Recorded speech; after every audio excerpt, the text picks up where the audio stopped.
Seja bem-vindo a essa aula, né? Para você que precisou, né, assistir, vai precisar assistir essa aula, seja muito bem-vindo. É nossa aula de recuperação, tá certo? Para você, aluno que precisa aí ajudar um pouquinho, né, a compor essa nota para você passar. Então, a tia Diana vai trazer aqui alguns assuntos que estão abordados no seu TD de recuperação, tá certo? Eu fiz questões de vários assuntos do decorrer do nosso ano, que caso você tenha perdido, por algum motivo não assistiu a aula, a tia Diana vai trazer aqui uma breve revisão. Isso não tira a obrigatoriedade de você fazer o seu TD baseado no seu livro didático, tá certo? Todo o conteúdo tirado para ser colocado no seu TD, questões, foram baseados em todas as aulas que foram ministradas durante todo o nosso ano de 2020, tá bom? Então, aqui a tia Diana faz um resumo, traz exemplos, mas de certo mesmo você vai encontrar as respostas no seu livro didático. Então, aqui é só mais um auxílio e explicações de algumas questões a mais que vocês precisam, tá bom? Então, o nosso TD ele começa com a interpretação textual. Que é isso? Interpretar, gente, significa desvendar mistérios, certo? Quanto à questão do discurso, pois o discurso, no caso do texto, apresenta a mensagem que ora se deseja transmitir. Por exemplo, que é isso, tia Diana? Aqui nesse texto, todo o texto, né, às vezes nós fazemos um estudo dele, estudo do texto, uma compreensão do texto. Que é isso? É compreender, desvendar. Desvendar o que esse texto quis passar, qual a mensagem, que elementos compõem, se tem personagem, qual é a história, o que quis contar. Então, isso se chama interpretação de texto, tá? Então, aqui é a primeira coisa, título do texto. É o nome que fica geralmente bem grande acima digamos aqui, da redação, do resto que vem depois, tá? Então, isso é o título do texto. Geralmente tem o nome do autor abaixo desse título, tá ok? Então, tem sempre o nome. E depois vai discorrer o assunto, que é o seu texto. E aí você precisa fazer uma leitura para que você possa entender. Somente com a leitura bem feita que você vai conseguir compreender o seu texto. Por exemplo, aqui no texto Bingo. Bingo era alegre, era muito brincalhão. Curioso como ele só. Vivia correndo por todos os cantos. Vivia metendo o focinho onde não era chamado. Era só pensar e agir. Ele subia no sofá. Bingo puxava a toalha da mesa com os dentes, jogava tudo no chão. Catapum, catapraz. Vinha tudo para baixo. Prato, salada, copo, jarra e feijão.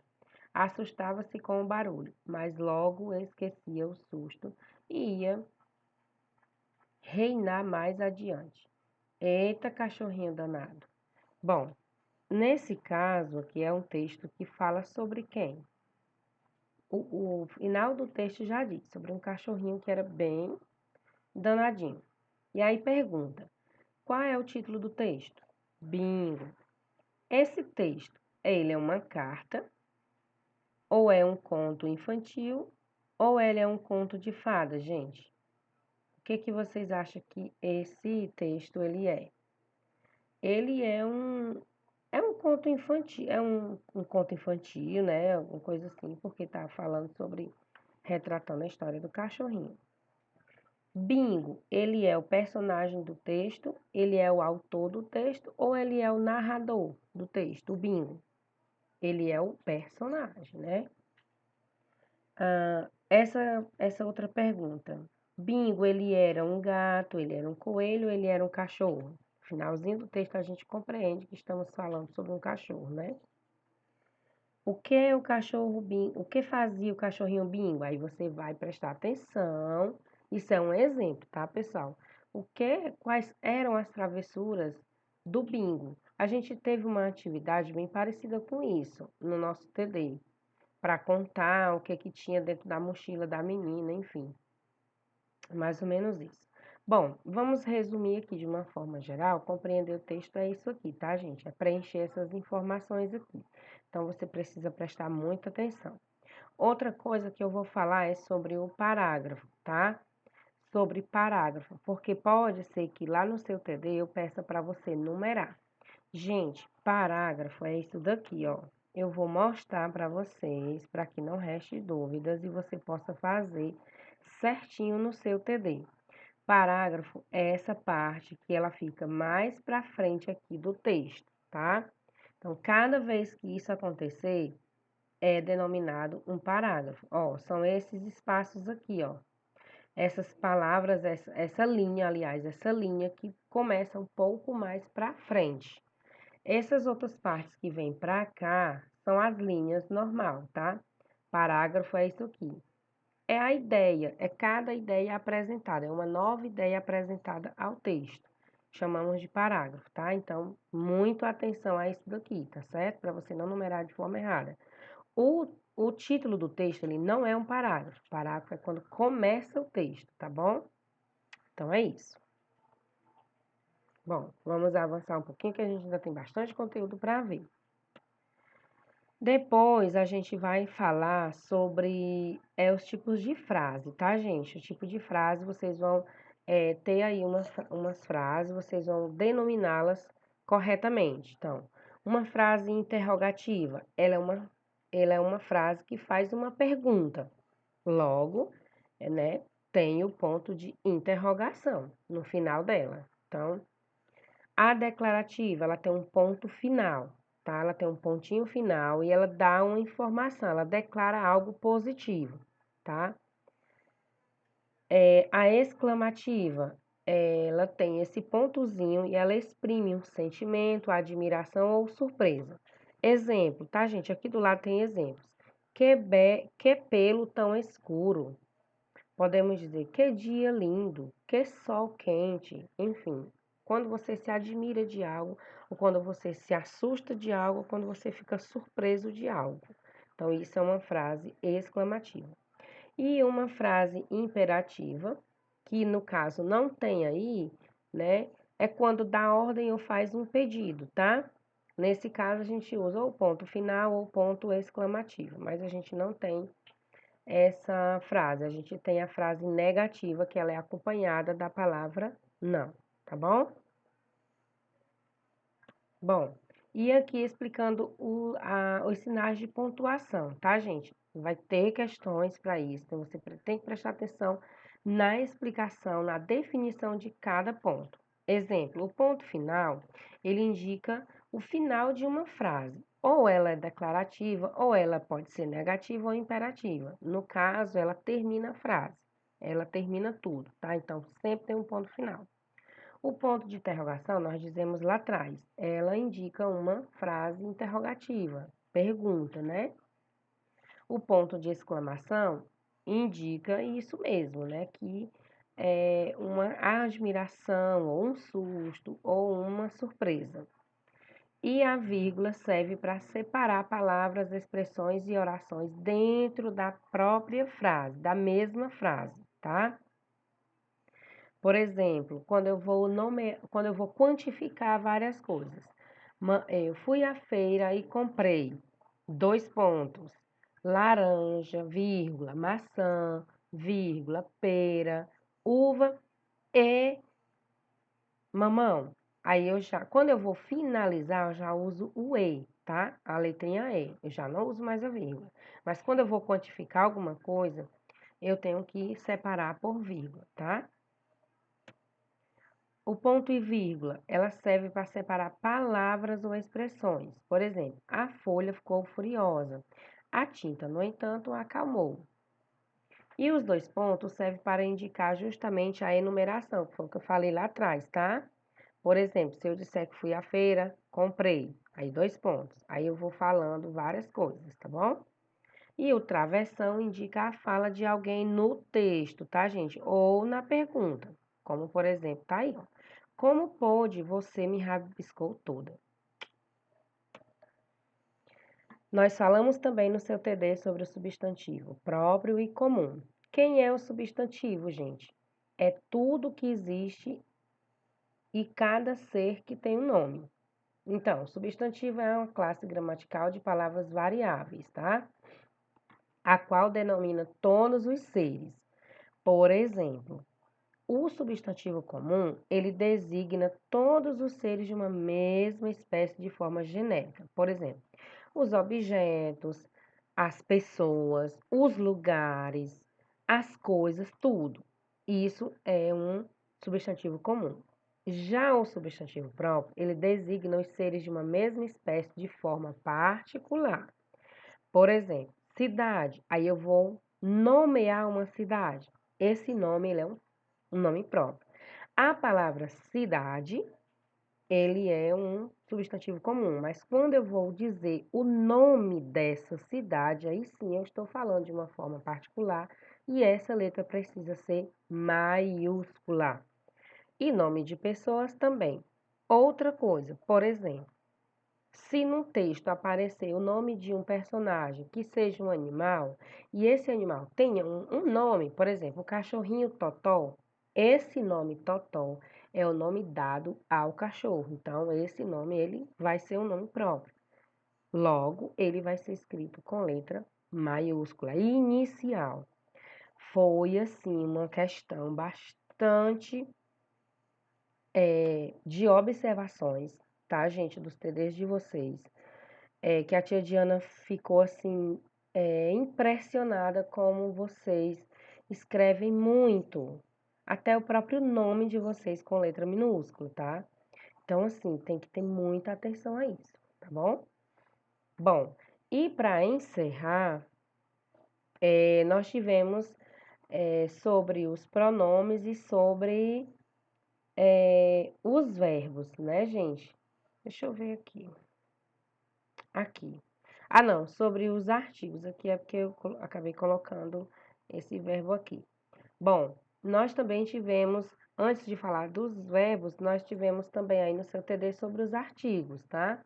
Os definidos e os indefinidos. Os artigos definidos, como o próprio nome indica, definem uma individualização dos substantivos, certo? Por exemplo, pessoa, objeto ou lugar. Que é isso? Eu vou individualizar o menino, o balão, o dedo, enfim. Ele é classificado em gênero e número. Por exemplo, o artigo definido o, ele é um artigo masculino e singular.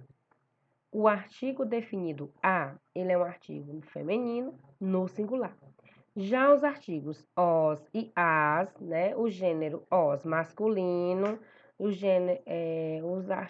o artigo as feminino e eles são do plural. O que é isso? Plural. Lembra número do substantivo quando eu quero indicar várias coisas. Quando é só uma coisa, eu estou dizendo que está no singular. Por exemplo, o João gosta de jogar bola. Miranda chamou a Joana para brincar. Os meninos amam soltar pipa. As meninas amam fazer compras. Gente, tem que ter muita atenção no substantivo que acompanha esse artigo, tá? Para que você possa colocar de forma certa. Por exemplo, eu não poderia dizer a João, não nem combina, né? Então, por isso que a gente denomina eles e também classifica quanto ao gênero e quanto ao número, tá? Para os artigos indefinidos, a mesma coisa, tá bom? Eles determinam de maneira vaga ou imprecisa uma pessoa, objeto, lugar, enfim, alguma coisa. Ele também é classificado em gênero e número. Um e uma são do singular. Um representa o gênero masculino e uma feminino. Uns e umas representam o número do plural. Uns masculino e umas feminino. E aqui tem um exemplo, vou deixar na tela para que você possa ver, tá bom? Bom, vamos ver o que vem mais. Sobre os adjetivos. Os adjetivos, gente, é uma palavra que acompanha ou que modifica o substantivo. Ele pode mudar ou ele pode apenas acompanhar. Por exemplo, homem bom. Homem é o substantivo e bom é o adjetivo. Se eu disser bom homem, já muda um pouco a frase. Mas eu também estou deixando um adjetivo para esse homem. Estou dizendo que ele é um homem bom, certo? Quando é que ele acompanha? Por exemplo, mamãe ganhou um vestido vermelho. O vermelho acompanha o substantivo vestido. Eu estou dizendo que é o que o vestido é, tá? Exemplo, a folha da árvore está murcha. Quem está murcha? A folha da árvore. É um adjetivo que eu deixei para a folha. E tem vários outros exemplos, né, que eu poderia citar aqui, vou deixar para que vocês possam ver no livro didático de vocês, tá? Bom, e nós vamos encerrar aqui com os pronomes e os verbos, tá? Pronomes: eu, tu, ele, ela, nós, vós, eles e elas. Esse você e esse você, gente, a gente vai ver depois, tá? Mas no início a gente viu só esses aqui. Eu, primeira pessoa do singular. Tu, segunda pessoa do singular. Ele, terceira pessoa do singular. Nós, vós e eles. Nós, primeira pessoa do plural. Vós, segunda pessoa do plural. E terceira pessoa do plural, eles ou elas. Bom, nós vamos ver que esses pronomes, eles dão sentido, eles acompanham os verbos, para que possa dar sentido ao verbo quando a gente relaciona em sua classificação. Por exemplo, nos seus tempos, nas suas flexões. O que é isso, tia Diana? Vamos ver aqui. Primeiro, vamos definir o que é verbo. É a palavra variável que exprime fatos, ação, estado, mudança de estado e fenômeno da natureza, tá? Situando-os no tempo. Por que eu digo isso no tempo? Porque nós temos o tempo presente, nós temos o tempo passado e nós temos o tempo futuro. O que é o tempo presente? Ele é de fato que ocorre naquele momento, tá? Que é passado, já ocorreu antes, já foi. E futuro ainda ocorrerá, ainda vai acontecer. Ou seja, nós vamos ver aqui o verbo cantar, o verbo vender e o verbo partir. Todos eles no tempo presente, tá? Olha só, olha aqui os pronomes. Eu, tu, ele, nós, vós e eles. Por que que os pronomes acompanham os verbos? Para dar sentido. E dar sentido, gente, tem que prestar muita atenção ao tempo verbal, tá certo? Exemplo, eu canto, tu cantas, ele canta. Eu não poderei dizer eu cantas. Por isso tem que prestar atenção. Qual é o pronome que acompanha o tempo verbal, tá bom? Ele canta, nós cantamos, vós cantais, eles cantam. Vender e partir também está no tempo presente, tá? Só que agora nós vamos ver o seguinte. Aliás, no TD de vocês, a tia Diana vai deixar que vocês coloquem também no tempo passado e no tempo futuro. Aí sim você vai precisar do seu livro, tá? Para você dar uma olhadinha, né? Eu vou deixar aqui só um resumo para que você possa ir buscar essa informação no seu livro didático, tá bom? Perfeitamente, terceiro ano. Espero ter ajudado vocês e espero que vocês façam um bom TD. Super beijos, sucesso!